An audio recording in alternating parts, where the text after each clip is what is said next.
त्यांनी कोणत्याच प्रकारचा प्रतिसाद आपल्याला आजपर्यंत दिलेला नाही। म्हणून आम्ही 8 दिवसाआधी ठरवलेलं होतं की नागपूर क्षेत्रातून काटोल विधानसभा मतदारसंघातून आम्ही सर्व सहमताने एक नाव सुचवणार आणि सुचवणार 100% सुचवणार। जसा यांनी आपला 15 ऑगस्टची वेळ बघून आपला गेम केला तसा त्यांचा गेम करण्याची पायी आता आपल्याला आली आहे आणि त्याचनुसार मी सर्वांना सहकार्य मागायचं आहे। प्रत्येक मतदारसंघ फिरून आपण सरपंच संघटनेच्या वतीने 288 जागा लढवल्या तरी चालेल, पण कमीत कमी आपल्या क्षेत्रातले सर्व सरपंच ऍक्टिव्ह व्हावं, कोणत्याही राजकीय पक्षाच्या दबावात न राहता।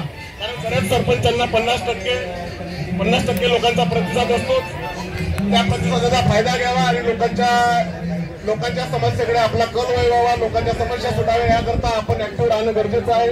पक्ष महत्वाचा नाही लक्षात घ्या, कारण सरपंचाच्या भरोशावर आमदार आणि खासदार असतो।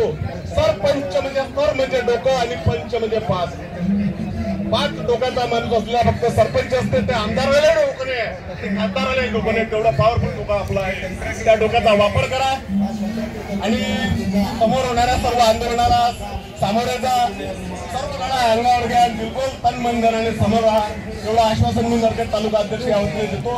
धन्यवाद। 2 शब्द बोलून